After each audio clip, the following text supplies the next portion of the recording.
সুন্দর জায়গা, মনোমুগ্ধ একটা জায়গা।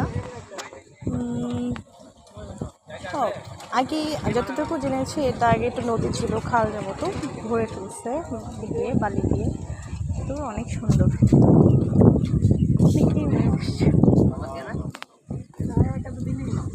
সুন্দর দেখেন না, খুব সুন্দর, কি বলবো।